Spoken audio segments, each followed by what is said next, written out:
A su tiempo, cuando fuera tiempo, según su voluntad, según cuando Él le plazca, según su propósito. Pero la verdad es que cuando Él le dé la gana, cuando Él quiera. Tome asiento, por favor. Sean todos bienvenidos y sean todas bienvenidas. Amén. El título de esta enseñanza es Un corazón contrito y humillado. Comenzamos el día jueves hablando de este mensaje, de esta palabra, de ese corazón contrito y humillado. Recordemos que según el diccionario de la Real Academia de la Lengua Española, significa contrición, tristeza o melancolía. Es decir, alguien que tiene en su corazón arrepentimiento por actuar de una forma que va en contra o desacuerdo a la voluntad de Dios. Pero el diccionario bíblico, la palabra contrito viene de la palabra hebreo taká, cuyo significado es derrumbado, quebrantado. La raíz primaria es da, lo cual significa arrepentimiento. Además, la palabra humillado viene del hebreo shabar, que significa fracturado, perniquebrado, roto, y denota un reconocimiento total de la incapacidad para hacer algo por sí mismo. Dile a la persona que tienes a tu lado, dile: el Señor nos está pidiendo que vengamos quebrados, fracturados, humillados, se pudiera decir que reventados, delante de Él, para reconocer su señorío sobre nuestras vidas. En otras palabras, entendemos que el Señor, escúchame esto, no te lo pierdas, es de bendición para nuestras vidas. Y reconocemos que sin Él nada podemos hacer. Amén. ¿Cuánto lo creen? Amén. De hecho, en un versículo de la Biblia, Jesús habla sobre eso y hace la comparación.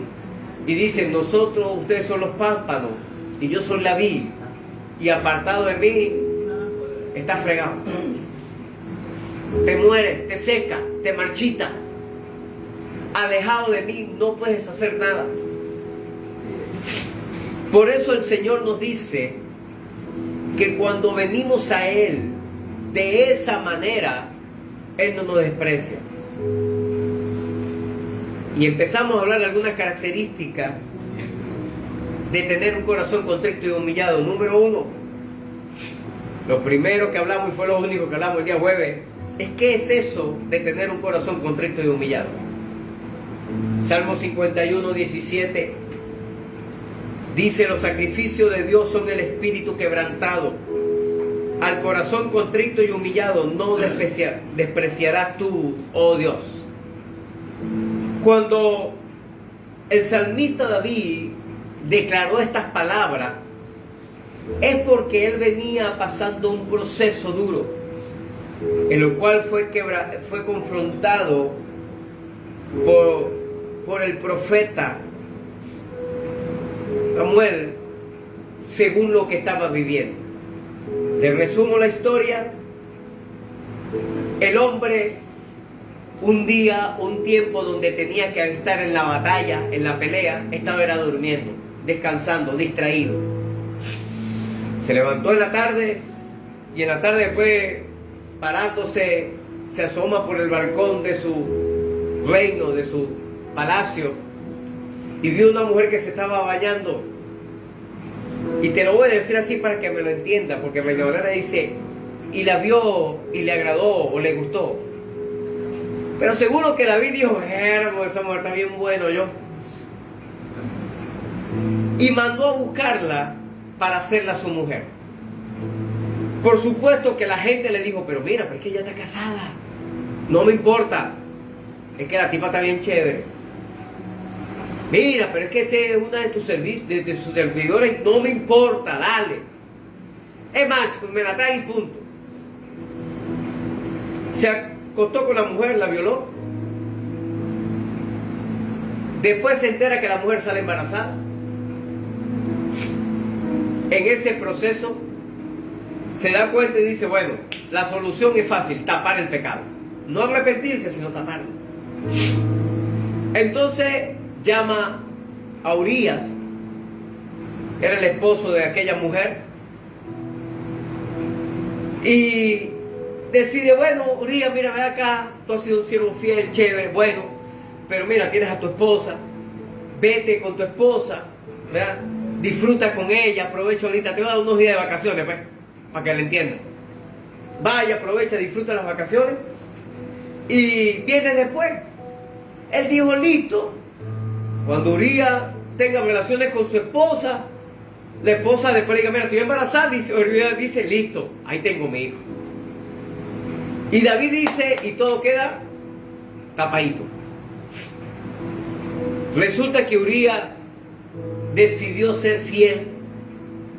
Dile a la persona que tienes a tu lado, dile, necesitamos unos cuantos Urías, dile. No, dígaselo dos, diga que está en la parte de adelante, toca el hombro ahí, dile, necesitamos unos cuantos Urías, dile. Gente fiel. El hombre decidió quedarse cuidando al rey. David se dio cuenta y le dijo, mira, y Urías se fue. No, resulta que él se quedó ahí esperando y guardándote, cuidándote, porque estamos en tiempo de guerra y el hombre... Bueno, listo, tengo otro plan. Para que me lo entienda, me voy a caer a curda con Urías. Echamos unos tragos con Urías. Y cuando Urías esté relajado, lo mando para su casa y ahí sí es verdad que se embriagó con Urías. Mandó a Urías para su casa y Urías lo mandaron. Fuera, lo sacaron del palacio. Y sin embargo se devolvió el hombre, todo ebrio, y se quedó ahí en la puerta del palacio y dice, no, porque yo tengo que cuidar a mi rey. Dile a la persona que tienes al lado, dile, necesitamos unos cuantos Urías, dile.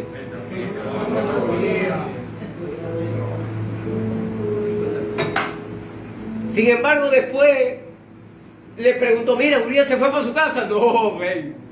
El hombre se quedó ahí en la puerta ¿verdad? Porque él dijo que él tiene un compromiso contigo. Coño, pero qué broma con ese tío Urías, ¿vale? Entonces llamó uno de los ejércitos de él, uno de los generales, y le dijo, mira, llévate Urías a la batalla. ¿Pero cómo? Pero es un siervo tuyo, uno de la ¿cómo que? Del servicio secreto tuyo. No, él es uno de esos del círculo militar ahí, cercano. No, llévalo a la batalla. Y cuando estés ahí en la batalla que esté dura, usted le hace señas a todos los demás y que se retiren y dejen a Urías solo para que lo maten. O sea, yo no lo voy a mandar a matar, pero lo voy a poner para que lo maten. O sea, para no echarme tanta la culpa. Y así pasó. Estaban en la batalla. Cuando estaba en la batalla dura, él le hizo señas a todos los demás que se fueran. Y Urías, como no sabía la seña, se quedó en la batalla y lo mataron. Y él dijo, bueno, Urías muerto, me agarro a la mujer que está bien chévere, crió el muchacho y todo bien. Pero ahí en 2 de Samuel capítulo 12, versículo 9, el profeta le dice, ¿por qué pues tuviste en poco la palabra de Jehová haciendo lo malo delante de sus ojos? A Urías Eteo hiriste a espada y tomaste por mujer a su mujer, y a él lo mataste con la espada de los hijos de Amón, porque estaban en batalla contra el ejército de Amón. Pero la palabra de David, a pesar de los sinvergüenza, no te pierdas los pecaditos de David. Borracho, violador, perezoso, porque dice la Biblia que era en tiempo de batalla, era el tiempo donde los reyes salían a la batalla, él estaba durmiendo. Y asesino, más o menos ahí. Cuota mínima. Sin embargo, las palabras de David al profeta declara su pecado y aparece en el versículo 13 del capítulo 12 de 2 Samuel. Entonces dijo David a Natán: pequé contra Jehová. Y Natán dijo a David: también Jehová ha remitido tu pecado, no morirás. En otras palabras, porque te arrepentiste a pesar de lo desgraciado que eras, Dios no te va a matar, Dios no va a atentar contra tu vida. Pero hicimos una comparación el día jueves con lo que pasó con Saúl. Si pesamos los pecados de Saúl, tal vez podemos ver que Saúl pecó menos. Ahí en 1 Samuel 15, 19 y 20 le dice el profeta a Saúl: ¿por qué pues no has oído la voz de Jehová, si no has vuelto el botín y has hecho lo malo ante los ojos de Jehová? Y Saúl respondió a Samuel: antes bien he obedecido la voz de Jehová, y fue la misión que Jehová me envió, y he traído a Agag, rey de Amalek, y he destruido a los amalecitas. En otras palabras, no, profeta, tú estás equivocado, tú estás pelado. Y pareciera que cuando se confronta a una autoridad, es difícil que esa autoridad ceda o reconozca su pecado o sus fallas. Y de paso, más adelante, Saúl, para también tratar de tapar el asunto, trata de manipular o sobornar al profeta. 1 Samuel 15, 24 dice: entonces Saúl dijo a Samuel: yo he pecado, pues he quebrantado el mandamiento de Jehová y tus palabras. En otras palabras, Saúl reconoció, pero no se arrepintió. O sea, tuvo el remordimiento.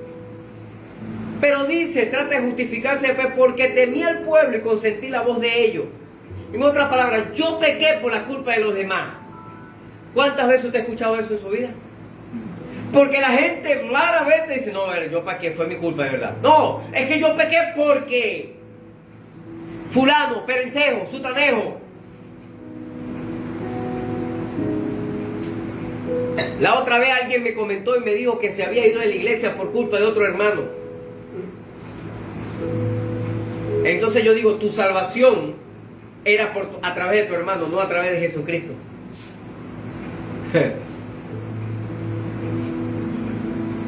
Pero de paso, después dice Saúl: perdona pues ahora mi pecado y vuelve conmigo para que adore a Jehová. No le pidió perdón al Señor, le pidió perdón al profeta, ¿verdad, chamo? Pero vamos a dar las cosas tranquilas ahí. Vamos a taparlo. Vamos a tapar el pecado. Y vamos a hacer una ofrenda al Señor y listo. Y se acabó el rollo. Esto no es un corazón contrito y humillado. Hay gente que reconoce sus fallas, pero no se arrepiente. Estas dos historias podemos ver en paralelo de cómo uno era un sinvergüenza, asesino, violador, borracho, bueno, de todo el tipo. Pero él se arrepintió y Dios lo perdonó y lo restauró. Pero Saúl no. Dile a la persona que tienes a tu lado, dile: tenemos que arrepentirnos de corazón, dile. Segundo, un corazón contrito y humillado confiesa delante de Dios.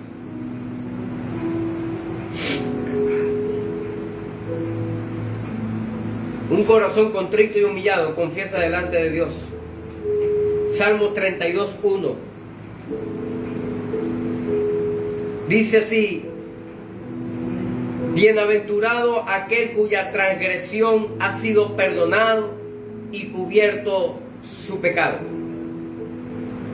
En el tiempo antiguo, Dios había establecido para su pueblo que el que pecara, como Dios no comulga con el pecado, Dios no se asocia con el pecado, Dios no se puede acercar al pecado, o mejor dicho, el pecado no se puede acercar a Dios.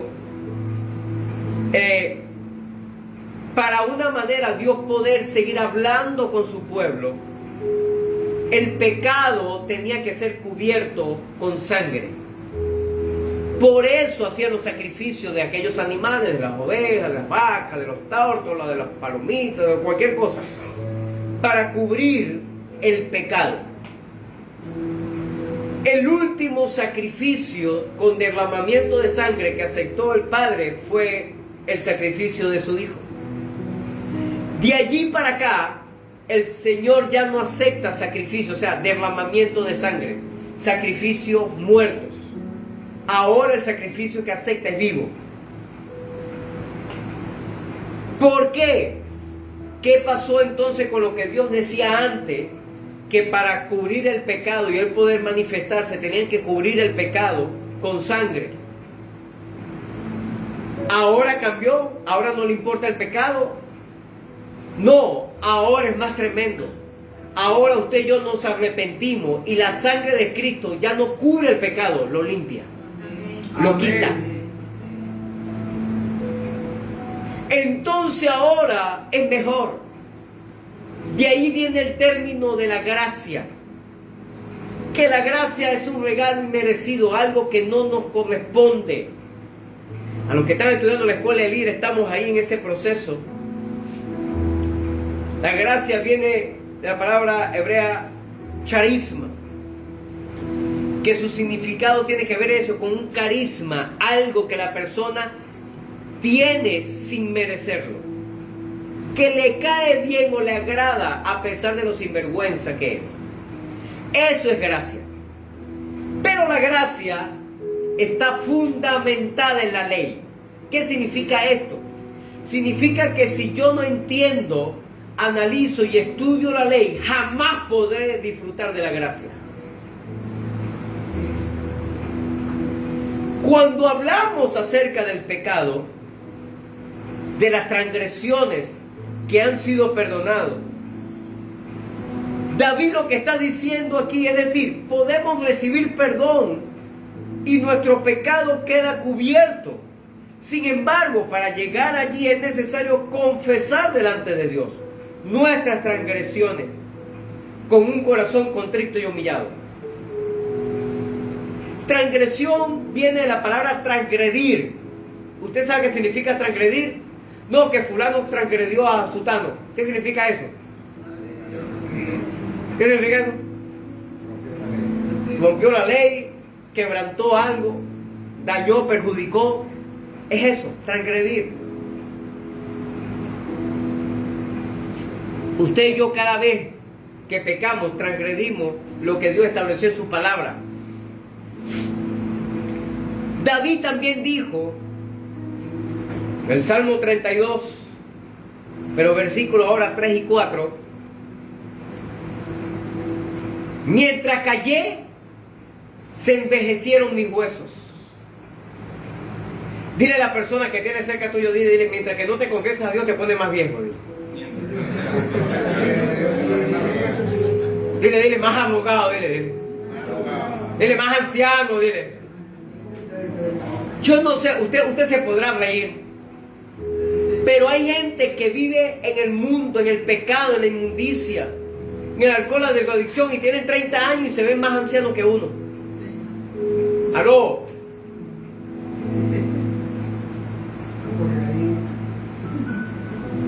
Mi apóstol, el pastor Enrique, cada vez que me ve me dice, chamo, ¿cuál es el secreto para la eterna juventud? Yo cada vez me estoy quedando más calvo. Y tú estás igualito, chamo, que antes. Yo cada vez estoy más gordo. Y tú estás igualito de atlético. Mira, dile a la persona que tienes a tu lado, dile, ese es el Espíritu Santo, dile. Ese es el Espíritu Santo.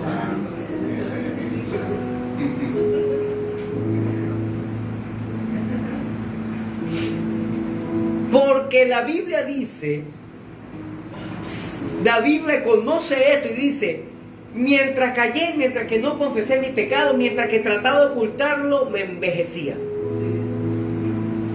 Me dañaba, me perjudicaba. De hecho, te voy a decir algo más.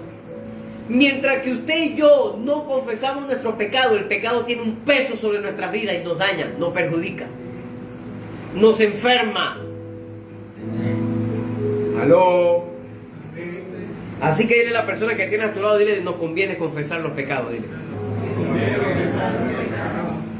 No me crees, vea a la persona que tiene a su lado como está de jovencito, rejuvenecido, verdecito.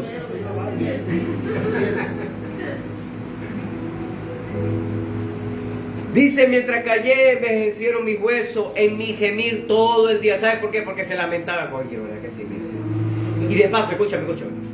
No hay nada más perjudicial. Ahora los psicólogos y los médicos ya han aceptado eso.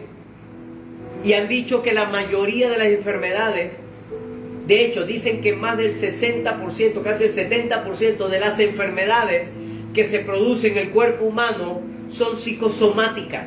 ¿Qué es esto? Son producidos a través de lo que tú piensas, de la manera como piensas. Por eso, de hecho, ¿sabía usted que realmente el cáncer como enfermedad no debería matar gente? Sí, se le están explotando las cotufas. Pero pastor, un poco de gente se muere de cáncer. ¡Claro!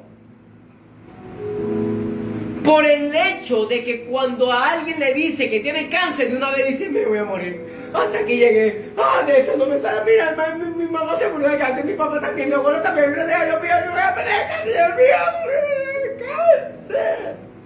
Y se muere. O de la peste que está de moda. ¿Sabía usted por qué ha hecho tanto daño?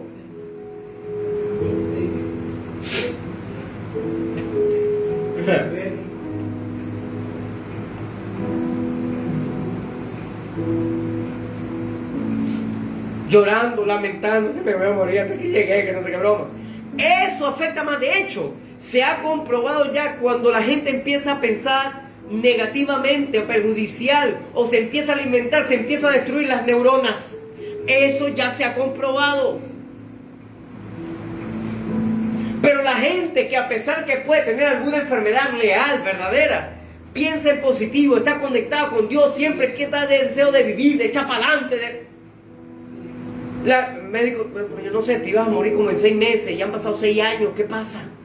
Y no te terminas de morir. Aló.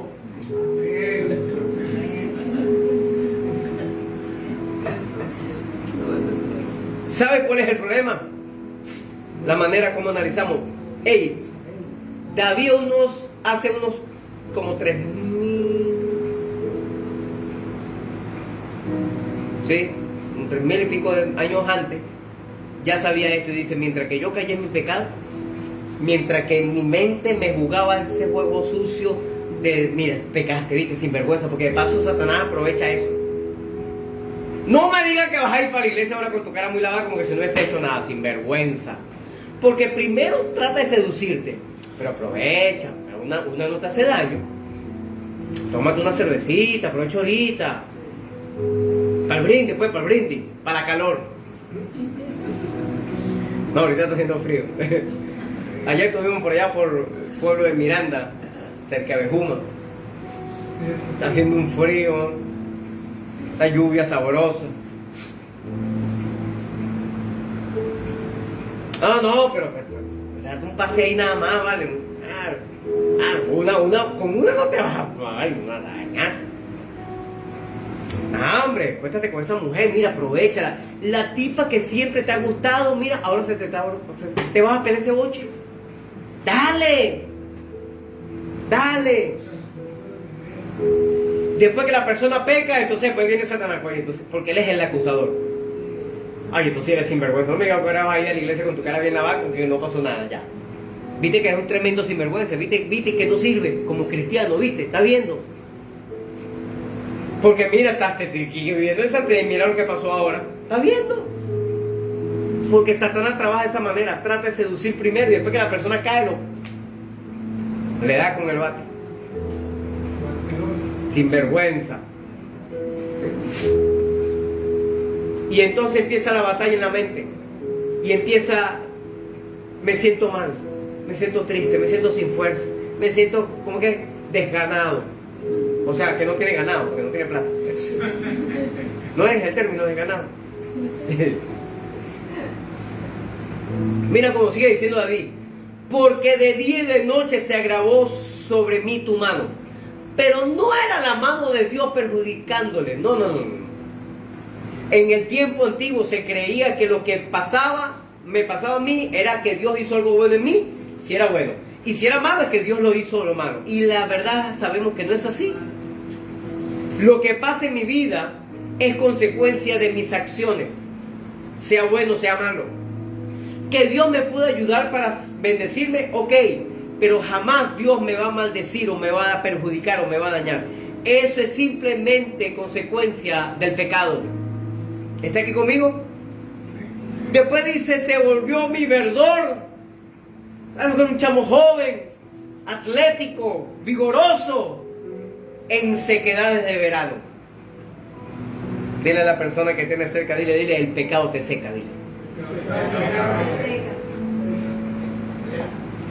¿Está aquí conmigo? Y por eso tú ves, escúchame, no te lo pierdas.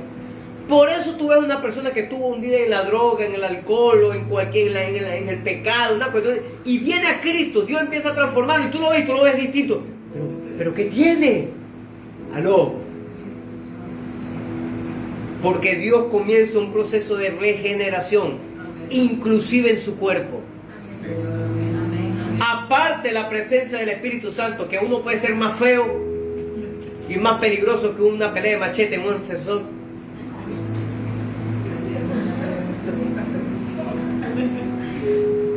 Así había uno que nosotros invitamos a predicar una vez, uno de los líderes de Cumaná. El chamo es feo, man. Feo. Y una hermana me decía, mira, ay pastor, él es tan lindo. Y yo me la quedé viendo así como que, claro. Pero no es por su físico, es por la unción.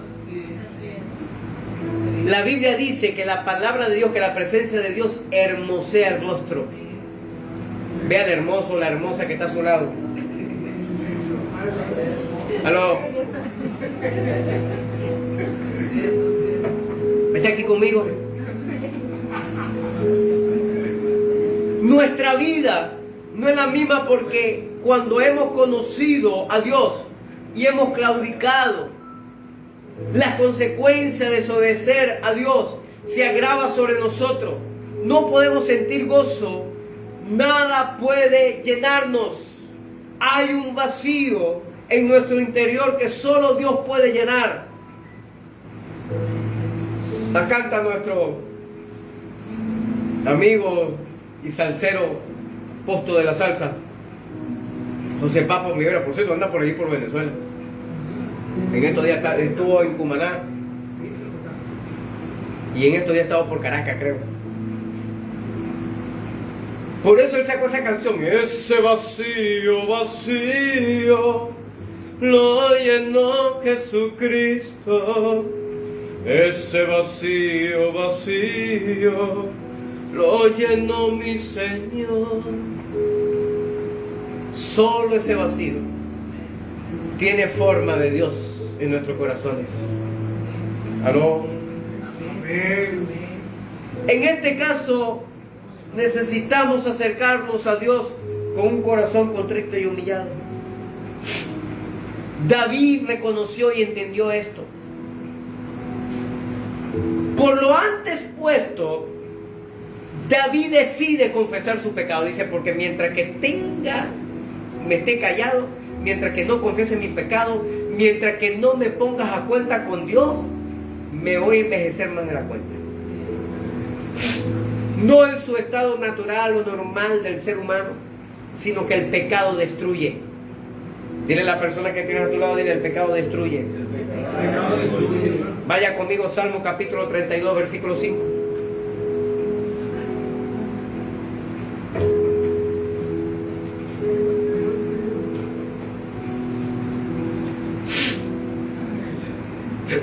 Salmo 32, 5 dice, mi pecado te declaré y no encubrí mi iniquidad.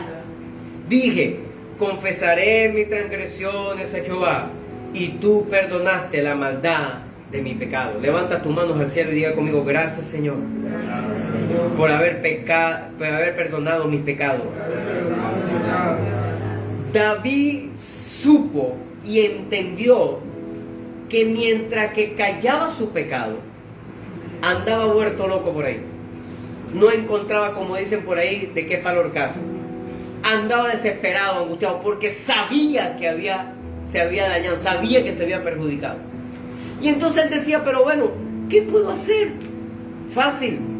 Ahí el profeta en 2 Samuel le dice, tú pecaste, confiesa tu pecado, arrepiéntete. Es necesario que en nuestra oración seamos honestos con Dios. A veces venimos delante de Dios, Dios sabe lo que cometimos, Dios sabe el pecado que hicimos. Dile a la persona, dile, Dios sabe lo que tú has hecho, dile. Pero venimos delante de Dios con aquella soberbia y orgullo y le dice, bueno, Señor, o sea, todo bien. ¿En serio?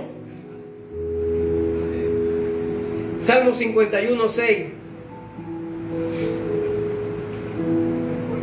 David también dice, he aquí tú amas la verdad en lo íntimo y en lo secreto me has hecho comprender sabiduría. Necesitamos confesarnos delante del Señor. Necesitamos tener una actitud de constante arrepentimiento. Ese momento de quebrantamiento, ese instante en que tenemos un corazón contrito y humillado delante de Dios, es el instante íntimo que necesitamos con nuestro Padre Celestial, en el cual podemos declarar nuestros pecados y alcanzaremos el perdón de Dios. Pero solo cuando decidimos confesar. Una pregunta. Lo más cumbre de todo este asunto es que Dios sabe lo que hicimos.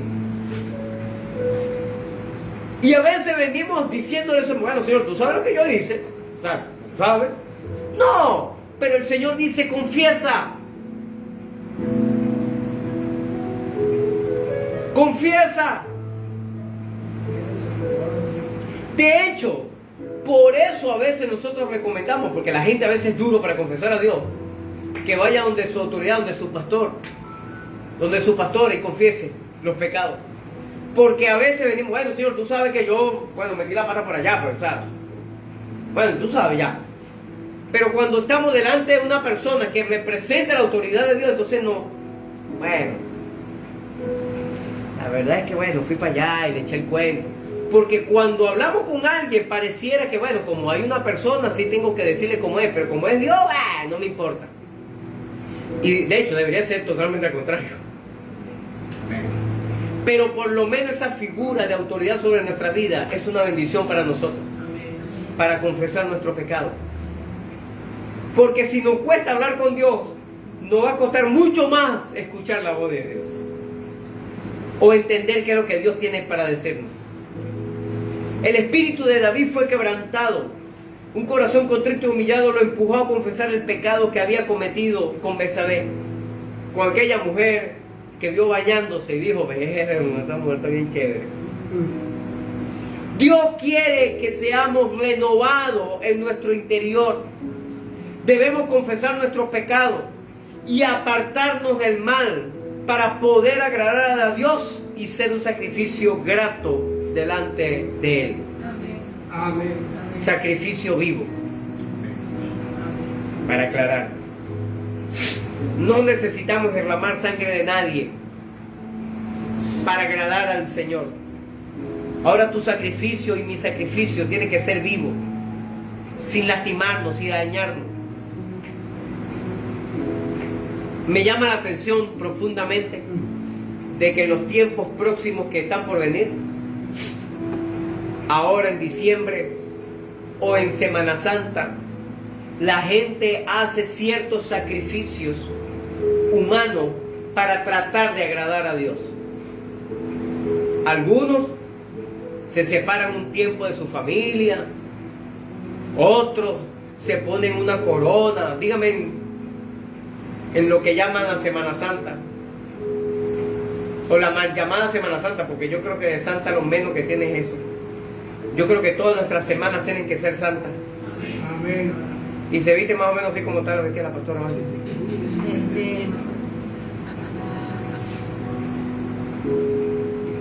y se van caminando no sé cuántas cuadras de rodillas y se rompen las rodillas y algunos agarran el látigo y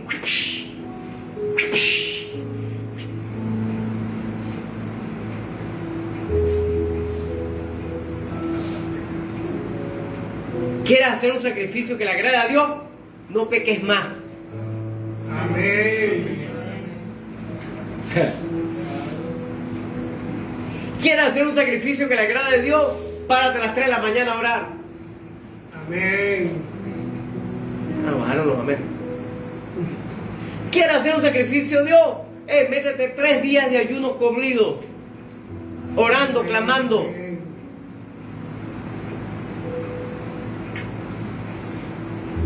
Que eso no te mata. Eso te fortalece y te bendice. ¿Cuánto lo creen? Amén. Número 3. Un corazón contrito y humillado sabe que el pecado trae consecuencias.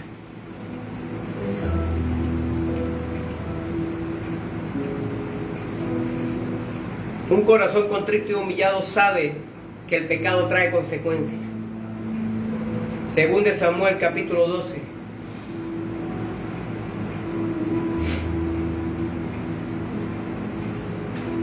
Versículo del 10 al 12. Esto fue lo que pasó, escúchame esto, no te lo pierdas. Esto fue lo que le sucedió a David, a pesar de que se arrepintió. Y como se arrepintió, no se murió, se quedó vivo. Pero el pecado siempre trae consecuencias. Mira como dice 2 Samuel 12, del 10 al 12, dice: por lo cual ahora no se apartará jamás de tu casa la espada. En otras palabras, vivirás peleando todo el tiempo. Vivirás en guerra. Por cuanto me menospreciaste. Oído, no te lo pierdas. Aguántese ahí, por favor. Véame a mí un momento. No lea más la Biblia. Véame a mí. Yo analizando este asunto, me puse a pensar y dije: Señor, ¿será que cuando nosotros nos menospreciamos, en vez de tener paz en nuestro hogar, constantemente estamos en una pelea? El Señor me dice: pues sí, claro, porque cuando yo no soy el que gobierna un hogar, lo gobierna el enemigo. ¿Y sabe para qué vino el enemigo? Se lo aprendió: robar, matar y destruir. Entonces, si él gobierna una casa, si él gobierna un matrimonio, si él gobierna un hogar, si él gobierna una familia, entonces ahí va a haber robo, va a haber hurto, va a haber atraco, va a haber pelea, va a haber muerte, va a haber enfermedad, va a haber de todo. Pero cuando yo soy el que gobierno, entonces hay paz, hay bendición. Amén. Por ahí hasta sacar unos letreritos y unos adornitos y una cosita. Hablando de adornos, ¿vio algo distinto el día de hoy? Estamos mirando, tratando de poner lo más bonito que se pueda. Y dice: si en mi casa, algo así, si en mi casa está Dios, hay paz. Si hay paz y amor, si hay amor y felicidad. Y si hay todo eso, no me hace falta nada, una cosa así, dice. Claro, cuando Dios es el que gobierna, hay bendición.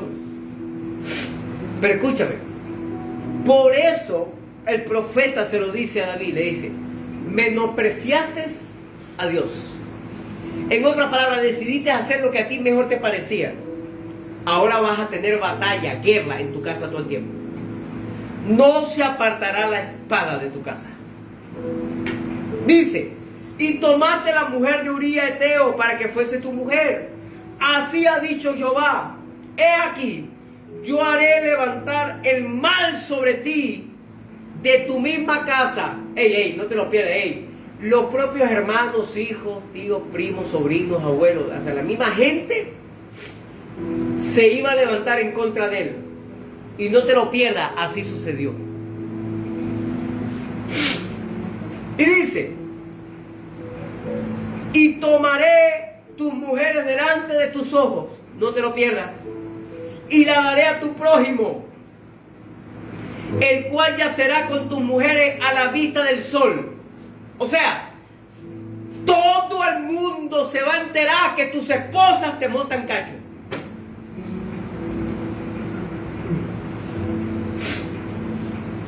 Porque tú lo hiciste en secreto, escondida, y trataste de tapar el asunto. Mas yo haré esto delante de todo Israel y a pleno sol. Todo el mundo se va a enterar. Aló. Dile a la persona que tienes a tu lado, dile, Dios perdona nuestros pecados, dile. Dile, con toda seguridad si es. Pero las consecuencias de ese pecado, ahí tenemos que ver cómo hacerlo. Eso viene para nuestras vidas. Amén. El pecado de David trajo duras consecuencias. Dios lo perdonó. Dios le dijo, no vas a morir, pero lo que viene sobre ti. El juicio de Dios por medio del profeta Natán no se detuvo, pues el profeta le dijo que no se apartaría jamás de su casa la espada, se levantaría el mal sobre su misma casa, que de paso no iba a morir él, pero el hijo sí, el hijo que tuvo con Betsabé. Segunda de Samuel capítulo 12 versículo 14 dice: mas por cuanto con este asunto hiciste blasfemar a los enemigos de Jehová, el hijo que te ha nacido ciertamente morirá. En otras palabras, lo que tú quisiste tapar, callar, y tú sabes, quédate tranquilo, no te preocupes, déjalo tranquilo. Y que tú decías, bueno, por lo menos aquí está esta tremenda bendición. Bueno, esa bendición no va a durar mucho. Dile a la persona que tienes a tu lado, dile, porque cuando llega algo para tu vida que no es la voluntad de Dios, dile para que lo entienda, dile, no dura mucho. Cuando Dios bendice, bendice para siempre. Pero cuando somos nosotros o creemos que a través haciendo X o cual cosa podemos lograr algo, eso no dura. ¡Aló! Y por eso lamentablemente he visto gente que ha montado negocios, o que ha hecho esto, o que ha hecho lo otro, y no es la voluntad de Dios, y cada vez va más mal de peor. Cierran el negocio, quiebran, no hacen las cosas correctamente.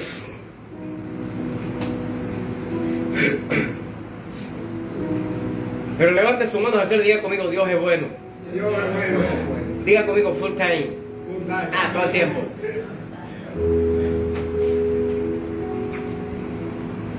God's God. Escuchen, el asunto es que como Dios es bueno, a veces las consecuencias de nuestros pecados no llegan por completo, medio llegan, o a veces llegan un poquitico, pero a veces llegan completo. Y Dios es tan maravilloso y extraordinario para a veces ni siquiera la vemos. Pero Dios perdona el pecado, ¿verdad que sí? Pero las consecuencias vienen. A veces podemos pensar que podemos salir libres de las consecuencias del pecado, pero el mismo David experimentó lo contrario. A pesar de todo, Dios levantó nuevamente a David y le dio otro hijo, Salomón,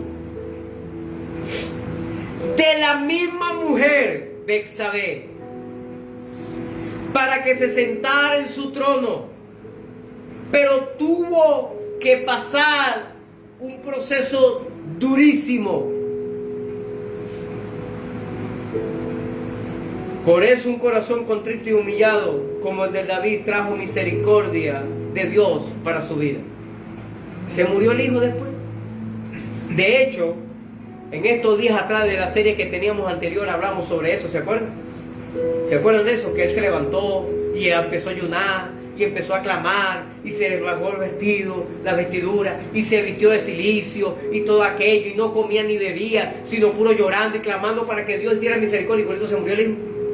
¿Se acuerdan de eso? Que yo le decía a ustedes, a veces nosotros somos así. O como le pasó a uno de estos discípulos de José Godoy allá en Coro.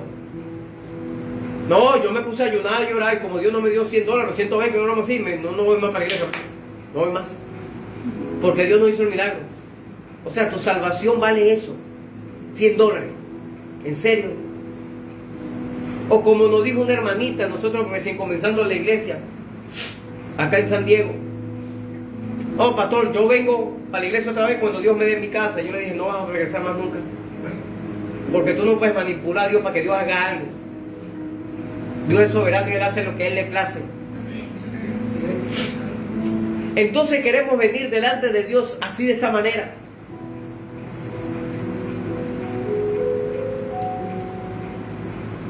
El problema de nosotros es que queremos o creemos que Dios es el muchacho demandado. Es posible que a veces tengamos que pasar un proceso, pero no todo está terminado. No hay que darnos por vencidos. Sí, las consecuencias de nuestro pecado las vamos a sufrir. ¿Me estás escuchando? Pero Dios es bueno. Dios es maravilloso, nos ama tanto que a veces ni siquiera las vemos. A veces las sufrimos un poquitico, a veces las medio sufrimos, a veces las sufrimos completas. Todo depende de la consecuencia de lo que quieres hacer, de lo que Dios o tú permitas que Dios pueda hacer en tu vida. Mira como dice Job capítulo 14, versículos 7 y 9. Job 14 del 7 al 9.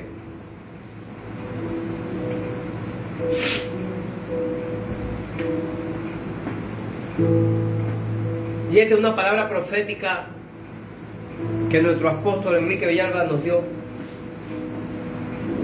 Porque si el árbol fuere cortado, aún queda de él esperanza. Retoñará aún, y sus renuevos no faltarán. Aleluya. Si se envejeciere en la tierra su raíz, y su tronco fuere muerto en el polvo, al percibir el agua reverdecerá y hará copa como planta nueva. Levanta sus manos al cielo, diga conmigo, aun cuando sea cortado. Diga conmigo, qué esperanza. Diga conmigo, puedo retoñar aún. Diga conmigo, y mis renuevos no faltarán. ¿Cuántos creen de verdad? Amén. Hijo dice, hey, aun cuando esté seco, listo para que esté a punto de morirme, cuando venga la lluvia de Dios, al recibir el agua, voy a reverdecer. ¿Cuántos dicen amén? Amén.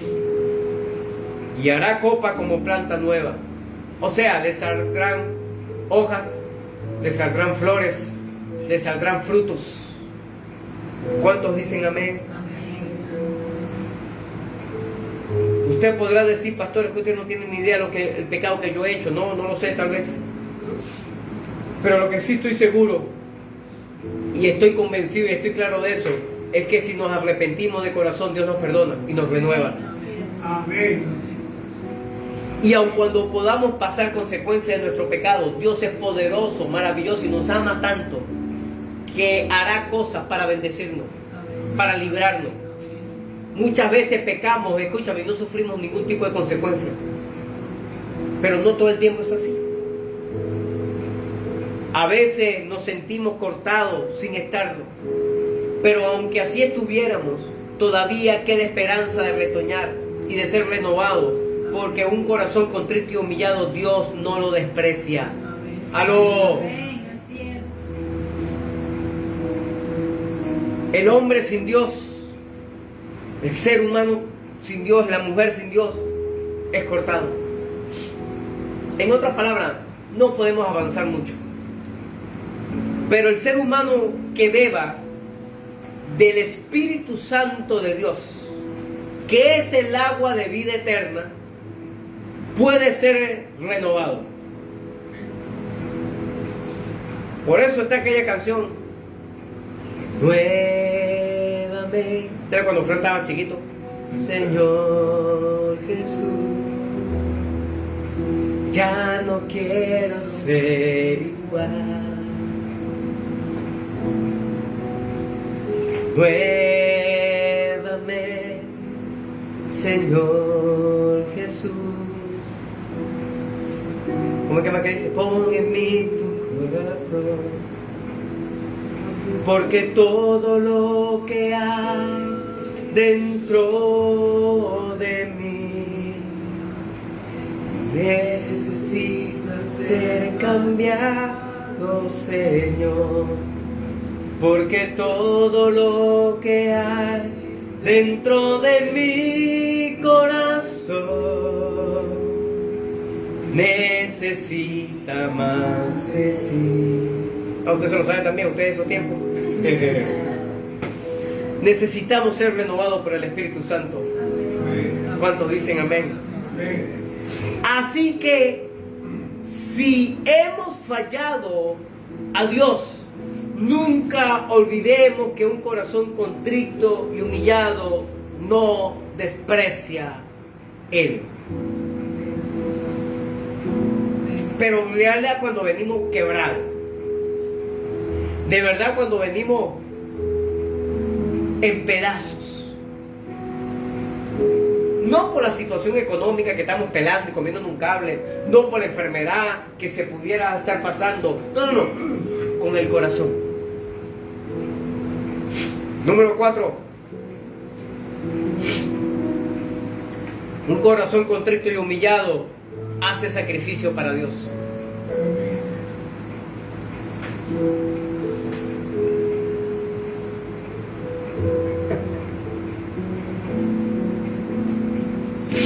Un corazón contrito y humillado hace sacrificio para Dios. Según Samuel, capítulo 12, versículo 13. Según Samuel 12:13 dice: entonces dijo David a Natán: pequé contra Jehová. Y Natán dijo a David: también Jehová ha remitido tu pecado, no morirás. Dile a la persona que tienes a tu lado, dile: no morirás, dile.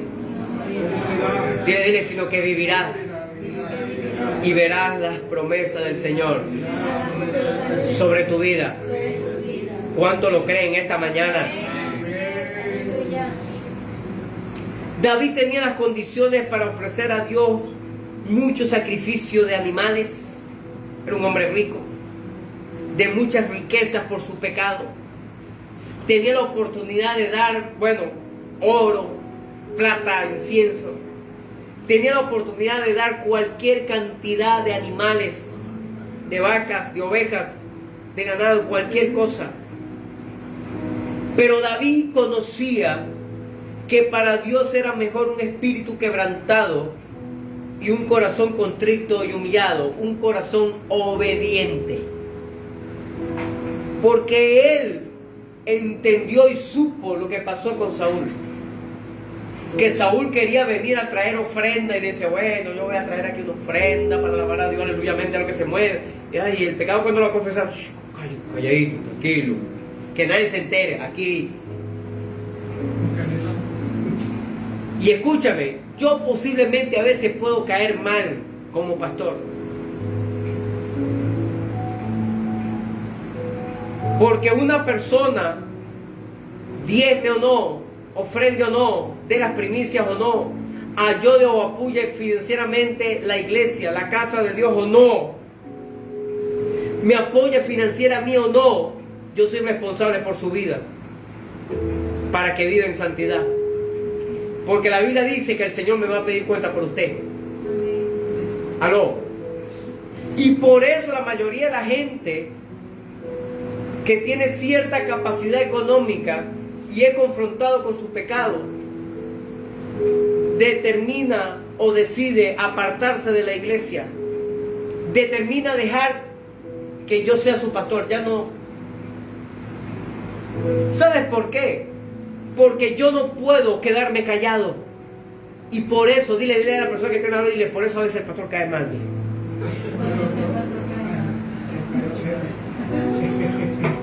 Pero te lo digo, si no te confronta tu pastor, ¿quién lo va a hacer? Si no te corrige tu pastor o tu pastora, ¿quién lo va a hacer? ¡Aló! Por ahí nos decía una persona que se acercó porque otra persona empezó a levantar y a hablar peste y a decir de todo. De hecho, fueron a visitar nada más para que ellos se fueran de la iglesia. Y yo le decía, ¿pero qué fue lo que hizo el pastor? No, ¿cómo es posible que me dice que yo estoy en pecado? ¿Y eso por qué? Bueno, nada más porque yo tenía un novio inconverso. Y yo le dije, no, ¿cómo se llama eso? ¿Eso no es pecado? Bueno, sí, pero ¿por qué me lo tiene que decir? Bueno, el pastor. ¿Aló? Decidieron irse. Yo trato de hacerlo lo más bonito posible. Yo siempre trato de poner una cara de sonrisa, de amor. Póngale la cara de sonrisa, de amor a la persona que tienes a tu lado de él. La sonrisa esa que hace que se muerde las orejas. Pero tengo que decírselo. ¿Aló? Para eso Dios me puso en este lugar. Para bendecirle. Para ayudarle a ser cada día mejor. Para que usted reciba todas las bendiciones y las promesas que el Señor tiene para su vida. Para que usted sea bendecido y prosperado en todas las áreas de su vida. No para que ande dando lástima por allí. ¿Aló? O como otro líder que recordaba ayer cuando estaba predicando allá en Miranda, que cuando lo confronté porque no diezmaba se fue de la iglesia. Ah, no, váyase, eso es problema suyo. Eso es problema suyo. Tú puedes tener todos los miles y un argumentos que puedas tener, pero yo estoy claro en la palabra del Señor referente a eso. Y si usted tiene duda, vea la serie pasada, Libertad Financiera. Si usted no lo quiere hacer, ese es problema suyo. Usted verá sus consecuencias. Usted verá y lamentablemente tendrá siempre escasez. Y perdóneme que véame la cara de sonrisa y de amor. ¿Me está viendo la cara de sonrisa y de amor? La Biblia dice que serás maldito con toda maldición. ¿Me estás escuchando? Dile a la persona que tiene cerca tuyo, dile, la Biblia dice que serás maldito con toda maldición. ¿Sí lo dice o no lo dice? Ahora, préstame atención a esto. Eso lo dice las Escrituras. Yo trato de decirlo con amor y con sonrisa. ¿Aló? Mira, te voy a decir algo más. Ahí, cuando habla de eso en Malaquías, dice que toda la nación, no dice los cristianos. No dice los convertidos. Dicen que todos. Toda la nación me habéis robado.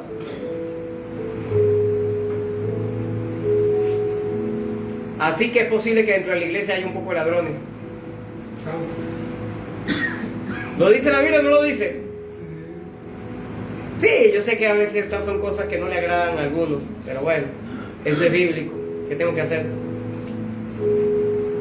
Escúcheme, Dios habita en las alturas, en la santidad y en un corazón contrito y humillado. Cuando nos humillamos, el Señor gobierna. Cuando venamos con el no, pero es que yo creo, que a mí me parece, que yo me supongo, que mira hermano, Dios nunca hará lo que tenga que hacer cuando venimos con esa actitud. ¿Me estás escuchando? ¿Por qué? Porque venimos con soberbia, porque a mí me parece que es así. Véame la cara de amor y de sonrisa.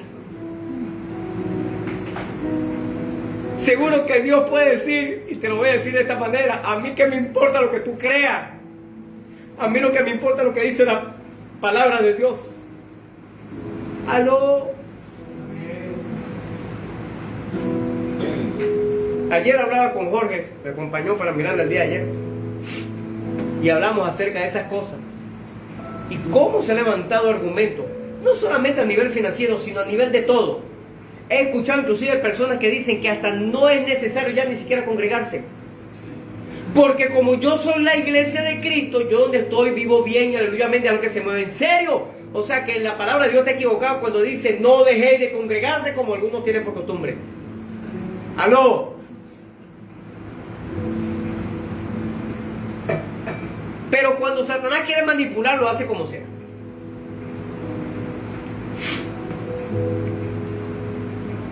Dios es santo. Y mientras que usted y yo seamos desobedientes, mientras que usted y yo seamos rebeldes, mientras que usted y yo decidamos hacer las cosas como a nosotros nos parece, lamentablemente tendremos problemas. Busque ahí, por favor, Isaías capítulo 57. Versículo 15. Isaías 57, 15. Dice así: porque así dijo el alto y sublime, el que habita la eternidad y cuyo nombre es el Santo. Yo habito en la altura y la santidad, y con el quebrantado y humilde de espíritu. Aló.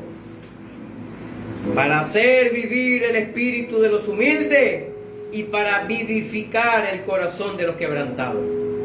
Dile a la persona que tiene cerca, dile: el Señor trae vida sobre nuestra vida. Por eso el mismo Jesús habla y dice: ya, yo he dicho que el que cree en mí, aunque esté mortudo, aunque esté muriéndose o ya está muerto, va a vivir, porque Él es vida. ¿Cuántos dicen amén? Pero Él dice que Él habita en las alturas, Él habita en la santidad, y Él habita en el corazón, el que tiene el corazón quebrado, el espíritu humilde, aquella persona que ha decidido postrarse delante de Dios. ¿Qué significa eso? Que si nosotros no vivimos en santidad o no somos humildes, Dios no habita en nuestro corazón. Véanme la cara de amor y de sonrisa.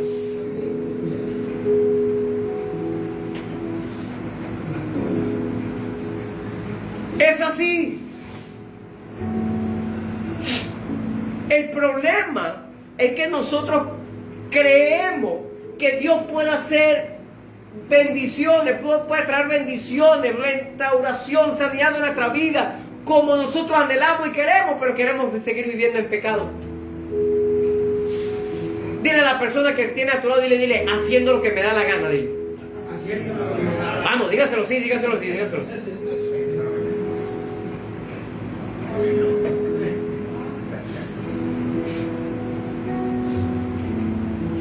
De igual forma, la historia del recaudador de impuestos y el fariseo ilustra esta gran verdad sobre el sacrificio de un corazón contrito y humillado. Dos personajes que encontramos allí, que uno dice: wow. Vaya conmigo, por favor, Lucas capítulo 18.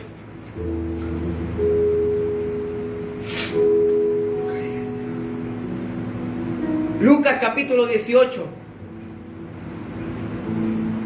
versículos del 9 al 14. Dice así: a unos que confiaban en sí mismos como justos y menospreciaban a los otros, dijo también esta parábola: dos hombres subieron al templo a orar. Uno era fariseo y el otro publicano. El fariseo, puesto en pie, oraba consigo mismo de esta manera: Dios, Te doy gracias porque no soy como los otros hombres, ladrones, injustos, adúlteros, ni aun como este publicano. Ayuno 2 veces por semana, doy diezmo de todo lo que gano. En otras palabras, Señor, la guarda de hijo que tienes tú. Yo sí soy buenazo de verdad. No como estos sinvergüenzas pecadores inmundos. Un tipo que viene delante de Dios, en vez de tener un corazón contrito y humillado, se la echa. ¿Cuántas veces somos así? Claro, yo a veces le he dicho al Señor, oye Señor, ahora yo sé que yo he pecado, yo sé que yo meto la de caminar, yo sé que he fallado, pero oye, pero no tanto como los otros sinvergüenzas. Oye Señor, ahora, échame una ayudadita, pues, como dijo aquella. Más el publicano, el sinvergüenza, el ladrón, el estafador, el adúltero, estando lejos, no quería ni alzar los ojos al cielo, sino que se golpeaba en el pecho diciendo: Dios, sé propicio a mí, pecador. En una palabra, Señor, yo reconozco que he fallado, yo reconozco que he pecado, yo reconozco que he hecho las cosas mal. Os digo, dice el propio Jesús, que éste descendió a su casa justificado antes que el otro. Porque cualquiera que se enaltece será humillado, y el que se humilla será enaltecido.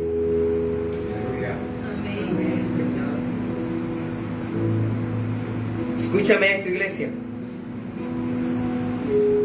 Es fácil venir delante de Dios justificándonos por el pecado cometido, o tratando de hacernos creer quiénes somos o lo que hemos logrado, o que los demás son peores que nosotros.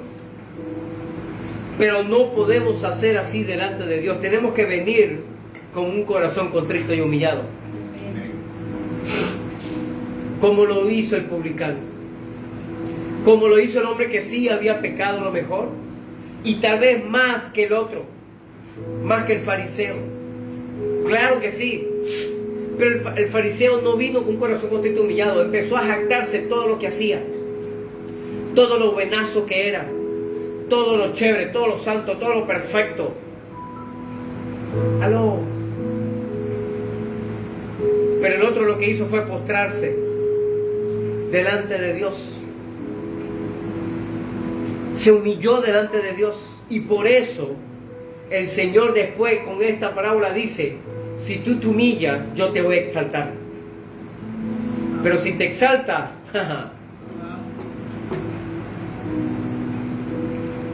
¡ey, no te lo pierdas! Ambos hombres entraron al templo a orar. El fariseo entró lleno de orgullo y jactándose en su oración por sus obras religiosas. El publicano, el recaudador de impuestos, siendo humilde, se sentía contrito a tal punto que no quería levantar sus ojos al cielo. Por lo tanto, golpeaba su pecho diciendo: Dios, sé propicio a mí. Soy un pecador. He fallado. Me he equivocado. ¿Cómo nos cuesta venir delante de Dios humillado, pidiendo perdón por nuestros pecados, verdad? Siempre basamos nuestra oración en pedir, en dame. Pero Jesús dijo que el recaudador de impuestos se fue a su casa justificado. Porque si nos humillamos, Él nos exalta. Pero si somos soberbios, orgullosos, vanagloriosos, el Señor permitirá que caigamos. El fariseo no fue al templo a orar ni a humillarse a Dios, sino para anunciar todo aquello que podía hacer y lo declaraba a voz populi para que todo el mundo se enterara de lo que él hacía. Recuerdo aquel caso cuando aquella persona se le acerca a Jesús y le dice: Señor, yo te voy a seguir. Yo soy un hombre fiel, ayuno también, doy mi diezmo, soy fructuoso, doy para adelante. Y el Señor le dijo: ok, está bien, vende todo lo que te entregues a los pobres y sígueme. ¿Cómo? Bueno, mejor como que para después. Porque no nos humillamos, no nos postramos delante de Él. El publicano reconoció su pecado y pidió misericordia. Creerse justo por méritos propios es peligroso, pues conduce al orgullo, motiva desprecio a otros e impide aprender y aceptar más de Dios, porque es que somos sobrados, pues. No nos hace falta más nada. Deberíamos hacer la oración del publicano, porque necesitamos misericordia y gracia de Dios todos los días. Necesitamos el perdón de Dios todos los días. No permita que el orgullo nos impida reconocer nuestra necesidad de Dios, porque usted y yo todos los días necesitamos del Señor. Amén. ¿Usted lo cree? Póngase de pie, por favor.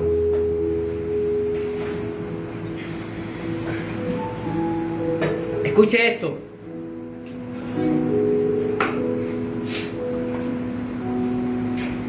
Recordemos siempre que los sacrificios de Dios,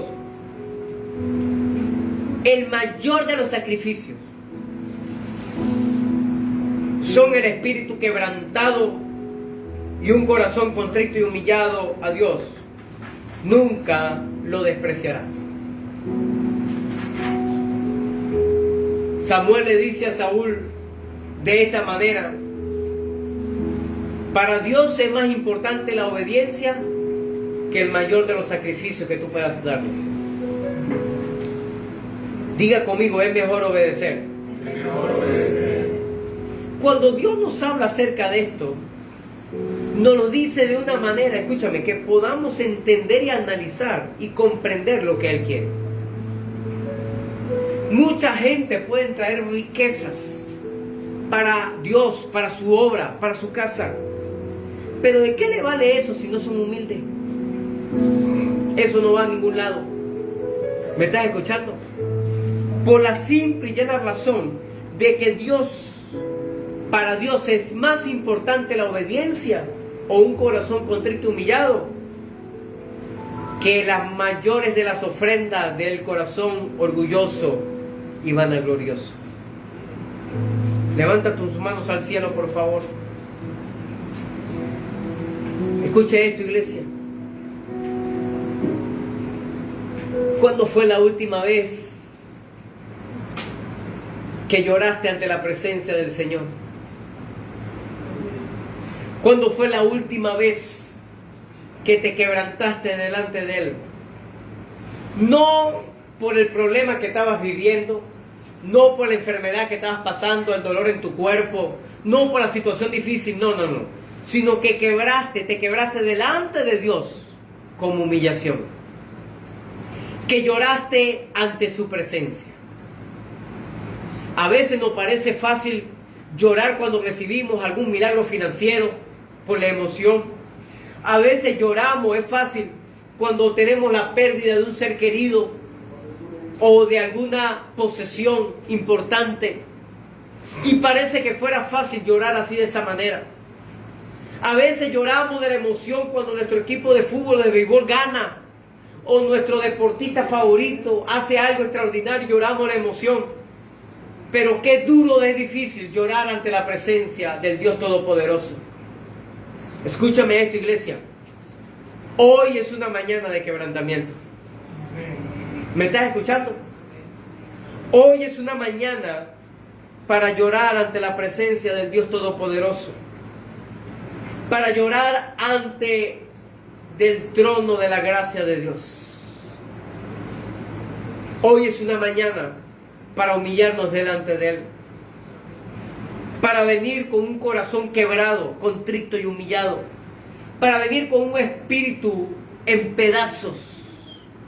sin orgullo, sin vanagloria, sin soberbia. Oh, Karabashia Namasuna. Levanta tus manos al cielo, por favor. Y repite conmigo esta oración. Diga conmigo: Señor Jesús, Señor Jesús, hoy quiero venir delante de ti. No con soberbia, no con orgullo, no con vanagloria, sino con un corazón y con un espíritu quebrantado delante de ti. Diga conmigo: Señor, hoy me humillo delante de ti. Perdona mis pecados, mis fallas, mis debilidades, y ayúdame, Señor, a serte fiel y a vivir para ti. En el nombre de Jesucristo. Ahora humíllate delante del Señor. Aprovecha esta mañana para que te quiebres delante del Rey, para que te quiebres delante del Dios Todopoderoso.